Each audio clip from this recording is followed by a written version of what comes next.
ठरलं तर मग या मालिकेच्या 14 मार्चच्या भागामध्ये प्रिया आता खूप सामानाच्या जड ओझं घेऊन घरात आलेली आहे. पूर्णाची सांगते, काय ग हे इतकं सामान? यावरती प्रिया म्हणते, अगं मी फक्त हरभऱ्याची डाळ आणायला गेले होते, पण ह्या सायलीने मग मात्र एवढं सगळं सामान मला घ्यायला लावलं. सायली म्हणते, काही नाही, मी गेले होते ना, तर ही माझा पाठलाग करत आली. नाही नाही, पाठलाग म्हणजे हिला चण्याची डाळ घ्यायची होती, तर म्हटलं चला आपण सगळे सोबतच आहोत तर एकत्रच खरेदी करूया. म्हणून मीच हिला म्हटलं की चल आपण एकत्र खरेदी करूया, आणि आलो ना आम्ही एकत्र खरेदी करून, बाकी काहीच नाहीये. प्रियाने मला खूप मदत केली बरं का. यावरती पूर्णाजी म्हणते, अच्छा अच्छा असं आहे का, ठीक आहे, मग तर काही प्रश्नच नाहीये. तन्वीने तुला मदत केली ही तर गोष्ट खूपच चांगली आहे. प्रिया विचार करते, काय चाललंय काय ह्यांचं. आणि त्यानंतर मग आता ती सायलीला सांगते, अगं तू काय करतेस इथे, तुझं काम राहिलं होतं ना, जा तू जा. यावरती आता मात्र प्रिया टोकून टोकून तन्वीकडे म्हणजे प्रिया सायलीकडे पाहायला लागते, जेणेकरून तिला आता कळत नाहीये मी इकडे आले आणि ही सायली कुठे चालली. आणि त्यावरती पूर्णाजी म्हणते, तू काय बघतेस, जा सगळं सामान आत ठेव, तुला जेवणाच्या तयारीला लागायचं आहे ना. असं म्हटल्यावरती आता इकडे प्रियाला अडकवून सायली बरोबर बाहेर निघालेली आहे. निघाल्यावरती तिने अर्जुनला कॉल केलाय. अर्जुनला कॉल केल्यावरती त्यांनी आता आपण जानकीबाई विद्यालयामध्ये असल्याचं सांगितलंय, आणि मग त्यानंतर लगेचच हे दोघं जण त्या जानकीबाई विद्यालयात गेले. जानकीबाई विद्यालयामध्ये गेल्यावरती तिकडे बबली सदाशिव लोखंडे या नावाची मुलीचं सगळं सगळं डिटेल सापडले, आणि ही सदा महिनाची 5वी मुलगी आहे हे कन्फर्म झालेलं आहे. आणि त्यानंतर मग आता लगेचच फोनवरती अर्जुनने ते सगळं रेकॉर्डिंग केलेलं आहे किंवा फोटो वगैरे काढून घेतलेत, आणि त्या माणसाचे आभार मानून हे दोघं जण बाहेर आलेत. बाहेर आल्यावरती आता अर्जुन आणि सायली एका कॅफेमध्ये थांबलेले आहेत, आणि त्या कॅफेमध्ये थांबल्यावरती दोघं चर्चा करतायत. प्रिया विचार करते, अरे देवा, काय चाललंय काय हे, म्हणजे आता ही अर्जुन आणि सायली कुठे जाऊन बसलेत, मला तर काही कळतच नाहीये की ह्यांचं चाललंय तरी काय. आणि प्रियाचं जेवणात लक्ष कमी आणि याच ह्याच्यामध्ये लक्ष जास्त आहे. आणि ते विचार करते, अरे देवा, काय करू, कसं जाऊ. इकडे विमल सांगतेय तुमची पोळी तर फाटलेली आहे, आणि ती विमल त्यांना समजावून सांगते. इकडे तोपर्यंत अर्जुन आणि सायली हे दोघं जण विचार करतात, अच्छा म्हणजे ही बबली सदाशिव लोखंडे आहे, ही तन्वी म्हणून या घरात घुसून पहिल्यापासून रविराज काका आणि बाकी सगळ्यांना फसवती आहे. आणि त्यानंतर अगदी पहिल्यापासून ते शेवटपर्यंतच सगळं प्रियाची एंट्री, प्रिया झालेली एक्सपोज, नागराजने दिलेली हिंट, हे सगळं सगळं आता या दोघांच्या समोर आले, आणि सगळ्या प्रश्नाची कोडी सुटलेत. आणि त्याचवरती अर्जुन म्हणतो, म्हणूनच आपल्याला नागराजने हिंट दिली होती की मयसभा आहे ही, पाणी असेल तिथे जमीन, पाणी दिसतंय तिकडे जमीन, आणि जमीन आहे तिकडे पाणी. त्याचबरोबर तुम्हाला तुमच्या प्रिय घराला पोखरणारी व्यक्ती तुमच्या घरात आहे. या सगळ्या प्रश्नाची उत्तरं म्हणजे प्रिया.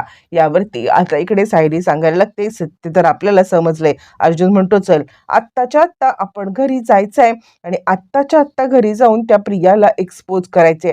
सायली म्हणते, एक मिनिट, असं नाही आपण करू शकत. अर्जुन म्हणतो, का का नाही करू शकत, या प्रियाला एक्सपोज करून तिला आता सगळ्यांच्या समोर आणण्या वाचून आपल्याकडे कोणता पर्याय नाहीये. सायली म्हणते, तुम्ही जरा शांत घ्या. अर्जुन म्हणतो, का शांत. यावरती सायली म्हणते, आपल्याकडे काय पुरावा आहे की आता प्रिया हीच तन्वी आहे, तिचं तेच गाठोड आहे, हे सुद्धा आपल्याकडे पुरावा नाहीये. आपण उगाचच या सगळ्यामध्ये आता अडकून जाऊ. असं म्हटल्यावरती मग लगेचच अर्जुन सांगायला लागतो, मग काय करायचंय. सायली सांगते, सगळे सगळे पुरावे आता इकडे आपण गोळा करायचे आहेत, आणि ते पुरावे गोळा केल्याशिवाय मग आपल्याला काहीच करता येणार नाहीये. पुरावे समोर असतील तरच आपण प्रियाला अशा पद्धतीने अडकवू ना, की आपल्याला या सगळ्यामध्ये बरोबर रीतीने ती खोटं बोलूच शकणार नाहीये हे सिद्ध करायला लागेल. अर्जुन म्हणतो, ठीक आहे. यावरती सायली म्हणते, जरा बायकोचं ऐकत जा. इकडे प्रिया किचनमध्ये जेवण करत असल्यामुळे तिला एक अननोन नंबरवरून कॉल आलाय, आणि त्यामुळे तिने तो फोन उचललाय आणि स्पीकरवर टाकलाय. आणि हॅलो, कोण बोलतंय. तोपर्यंत इकडे आता मैनावती सांगते, हॅलो, अगं तुझी आई बोलते मी. आई, माझा बॅलन्स संपलाय ना, म्हणून दुसऱ्या नंबरवरून कॉल केलाय. आणि नेमकी प्रिया गडबडते, फोन स्पीकरवरती आहे. आई बोलते हे विमल. आणि आता कल्पनाने ऐकलंय आणि तिला 440 व्होल्टचा झटका बसलाय. प्रेक्षकांनो, एका झटक्यात तिला आता काय करावं काही कळायला मार्ग नाहीये. आणि त्यानंतर मग आता ती फोन उचलते आणि रॉंग नंबर म्हणून ती फोन कट करते.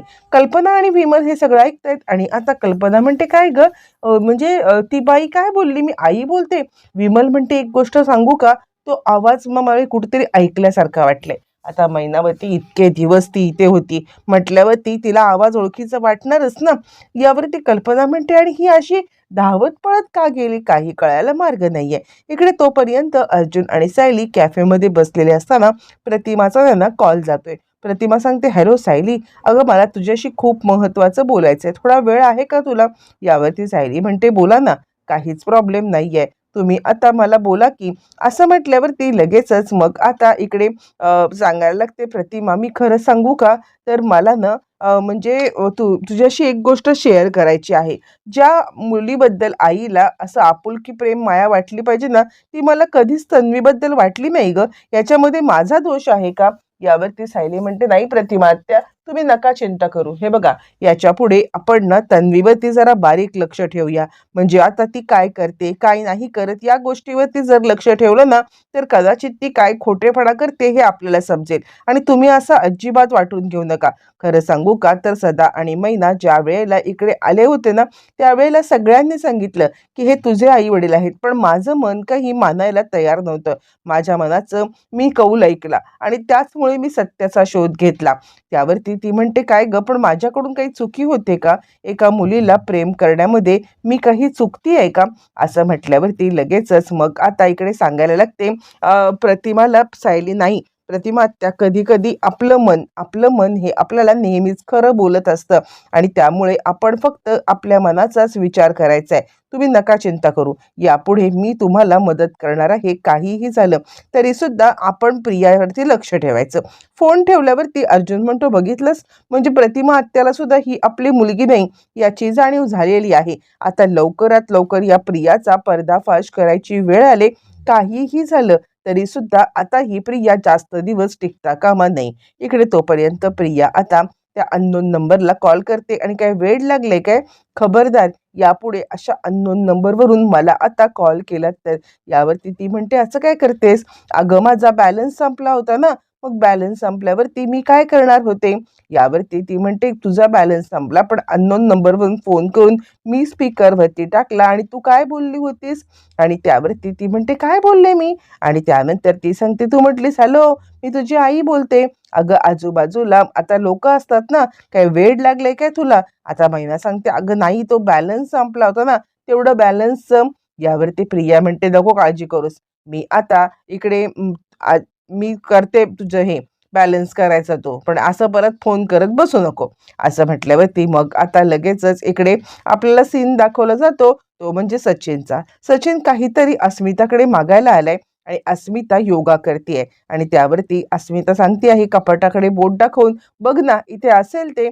पण सचिन सचिन काही ऐकायला तयार नाहीये. अस्मी बघ ना, कुठे आहे ते गोष्ट, अस्मी बघ ना, अगं जरा 2 मिनिटं तुझं काम थांबव आणि बघ की, काय सारखं ते घेऊन बसलेस, 2 मिनिटं ब्रेक घे. असं म्हणत तो अस्मितावरती चिडलाय. अस्मिता उठते आणि त्याला त्याचं वॉलेट शोधून देते. त्यानंतर तो म्हणतो, सॉरी, खरं तर मी तुझ्यावरती चिडायला नको होतं. माझं काय झालंय तुला सांगू का, ह्याच्या आधी माझ्याकडे पैसा असा सतत खेळत असायचा. मला पैशासाठी कधी चणचण भासली नाही. पण पण हल्ली माझं सगळंच हे झालंय ग. म्हणजे काही झालं तरी सुद्धा मी या सगळ्यामध्ये आता खूप अडकला गेलोय. मला स्वतःलाच कळत नाहीये की हा सगळा काय प्रकार चाललाय. मला मात्र या सगळ्यामध्ये खूपच मोठा धक्का सुद्धा बसलाय. अस्मिता म्हणते, काळजी करू नको, हे घे म्हणा माझं क्रेडिट कार्ड. म्हणजे बाबांनी डॅडचं मी मागच्या वेळेला क्रेडिट कार्ड वापरलं आणि त्यावेळेला खूप मोठा गोंधळ झाला होता, म्हणून मी माझं क्रेडिट कार्ड बनवून घेतलंय, हे घे आणि तुला हवे तेवढं वापर. असं म्हणत मूर्ख अस्मिताने आता खूप मोठा मूर्खपणा करत इकडे आपलं कार्ड सचिनच्या हातात दिलंय आणि त्याच वेळेला सचिन तिला जवळ घेतोय. तितक्यात साक्षीचा कॉल आलाय. साक्षीचा कॉल आल्यावरती सचिन म्हणतो, नाही नाही, आत्ता तुझ्यासाठी वेळ नाहीये, आत्ता या माझ्या बिंडोक बायकोसाठी मी वेळ दिलाय. इकडे तोपर्यंत अर्जुनला कॉल आलेला आहे, तो म्हणजे चैतन्याचा, की आपले जे क्लायंट आहेत ना, त्यांना चुकीच्या मार्गाने पोलिसांनी पकडून नेलंय. ताबडतोब तू आता पोलीस स्टेशनला ये. असं म्हटल्यावरती अर्जुन आता पोलीस स्टेशनला आलाय आणि त्याच्या ज्या क्लायंटला मुद्दाम अडकवण्यात आले, त्या क्लायंटला त्याचं जामीन करून त्यांनी सोडवले. क्लायंट त्याचे आभार मानतोय आणि अर्जुन घरी जायला निघालाय. तोपर्यंत नागराज त्याला अडवतोय आणि तो म्हणतो, "काय? मला का असं वाटतंय, की आता ह्या सगळ्या कामांच्या अडून तू मला भेटायला येतोयस? मी दिलेल्या कोड्याचं उत्तर शोधण्यासाठी तुझ्याकडे बिलकुल हे आहे का? म्हणजे मी टाकलेलं कोडं हे सोडवण्यासाठी तुझ्याकडे वेळ आहे ना? त्यामुळे मला असं वाटतंय, की तू याच प्रश्नाचं उत्तर शोधण्यासाठी इकडे आलेला आहेस." असं म्हटल्यावरती अर्जुन सांगायला लागतो, "काही गरज नाहीये मला तू दिलेल्या प्रश्नाचं कोडं सोडवण्यासाठी. मला जे काही कोडं सोडवायचं ना, ते मी सोडवलेलं आहे. तुझ्यापुढे गिडगिड करण्याची मला काही गरज नाहीये." आता मात्र इकडे नागराज विचार करतो, "अरे देवा! हा इतका कॉन्फिडन्स कसा काय आहे?" म्हणजे मला तर वाटतंय, की ह्याचा कॉन्फिडन्स बघून याने काही कोडं सोडवलंय का? म्हणजे ह्याला समजलंय का तन्वीबद्दल? इतका कॉन्फिडन्स कसा? असं म्हणत आता इकडे नागराज अर्जुनकडे पाहतोय. तितक्यात तिकडे आलेला आहे तो म्हणजे महिपत. महिपतला पाहिल्यावरती इकडे आता विचार करत आहे, की काय झालं असेल? नागराज विचार करतो, या महिपतने सांगितलं असेल का काय झालंय ते? किंवा प्रिया तन्वी नाहीये हे महिपत ह्याला बोललं असेल? नाही, काहीतरी गडबड आहे असा तो विचार करतोय. इकडे अर्जुन घरी निघून आलाय. तोपर्यंत अस्मिताला सगळेजण बाळाचं नाव काय ठेवायचं अशावरून चर्चा करतायत. कल्पना 2 नावं सुचवते, अंश आणि अंशिका. मुलगा झाला तर अंश आणि मुलगी झाली तर अंशिका. यावरती ती सांगते, सगळ्यांनी आपापली नावं सांगा. मी सगळी नावं शॉर्टलिस्ट करेन आणि त्यानंतर मग आता नाव ठेवेन. असं म्हटल्यावरती आता इकडे अस्मिता सांगायला लागते, सचिन काय रे, सगळेच जण आता नाव ठेवतायत. तर आता आपण एक काम करूया, आपण या सगळ्यामध्ये आता इकडे सगळी नावं आहेत ना, ती आता एकदा शॉर्टलिस्ट करून घेऊया आणि ही सगळी नावं शॉर्टलिस्ट केली ना, की त्यानंतर मग आता त्याच्यातनं आपण नाव आपलं निवडूया. पण सचिन मात्र आता इकडे साक्षीसोबत फोनवरती बोलण्यामध्ये बिझी आहे आणि त्यानंतर तो म्हणतो, "हे बघ, मला या सगळ्यामध्ये काही इंटरेस्ट नाहीये. म्हणजे आता काही झालं तरी सुद्धा तू या सगळ्यामध्ये कर, मला इंटरेस्ट नाहीये." आणि त्याला साक्षीचा कॉल येतोय. साक्षीचा कॉल आल्यामुळे तो आता तो कॉल घेण्यासाठी आपल्या बेडरूममध्ये चाललाय आणि त्याच वेळेला तो आता अस्मिताला असं काही फटकारतोय, कारण आता सगळ्यांनी एक्सेप्ट केल्यामुळे सचिनचा मुजोरी वाढायला लागलेली आहे. आणि त्यानंतर अर्जुन आणि सायली एकमेकांकडे पाहत आहेत आणि त्यावेळेला अर्जुन म्हणतो, "बघितलंस, म्हणजे जरा ह्याच्याशी आपण नीट वागलं ना, की ह्याचं आता तो मूळ पदावरती आलेला आहे. याचं खरं रूप समोर आणायचं असेल आपल्याला, तर आता ह्याच्याशी नीट वागूनच ह्याचं खरं रूप समोर आणलं पाहिजे." इकडे तोपर्यंत सचिन निघून गेलाय. प्रिया विचार करते, काय मूर्ख आहे हा, याला कळत नाहीये की आता इकडे समोर सगळे असताना हा साक्षीचा फोन घ्यायला गेलाय. जर कोणाला काही कळलं तर मात्र आता याच्यासाठी महाकठीण असणार आहे. इकडे तोपर्यंत आता सायली अस्मिताकडे आले आणि तिला सांगते, काहीच काळजी करू नका, आपण याच नावामधून एक नाव शॉर्टलिस्ट करू, असं म्हणत ती अस्मिताला समजवत आहे. बरं, हे सगळं चालू असताना मग आता अर्जुन सायली इकडे प्लॅन करतायत, की ज्याप्रमाणे जरा सचिन सोबत 4 गोष्टी आपण गोड बोललो तर तो बरोबर बिघडलाय, तसंच प्रियाला ट्रॅप करायला पाहिजे, बरोबर रीतीने ती पण अडकेल. इकडे तोपर्यंत नागराज आता प्रियाला कॉल करतोय आणि प्रिया फोन कट करते. काय मूर्ख आहे का हा? म्हणून मग ती त्याला रात्रीच्या वेळेला कॉल लावते. रात्रीच्या वेळेला कॉल लावल्यावरती, काय चाललंय काय तुमचं? का सारखे मला फोन करून तुम्ही डिस्टर्ब करताय? यावरती तो सांगायला लागतो, हे बघ, अर्जुन सायलीने कोडं सोडवलं ना, तर तुझ्यासाठी महाकठीण होईल. यावरती ती म्हणते, मला माहिती आहे, तुम्हीच त्यांना काहीतरी माहिती सांगितलेत ना. यावरती नागराज सांगायला लागतो, मी काही सांगितलेलं नाहीये, मी फक्त एक कोडं टाकलंय. पण आजच्या वेळेला तो इकडे आला होता ना, तर त्याने मला काय कोड्याचं उत्तर नाही विचारलं, तो एकदम कॉन्फिडन्स दिसत होता. म्हणजे त्याला ह्या कोड्याचं उत्तर सापडलंय का, मला खरंच काही कळत नाही बघ हो. म्हणजे आता तू जरा अलर्ट राहा. काहीही झालं तरी सुद्धा जर का त्यांनी या कोड्याचं उत्तर शोधलं तर मात्र तुझ्यासाठी महाकठीण जाणार आहे.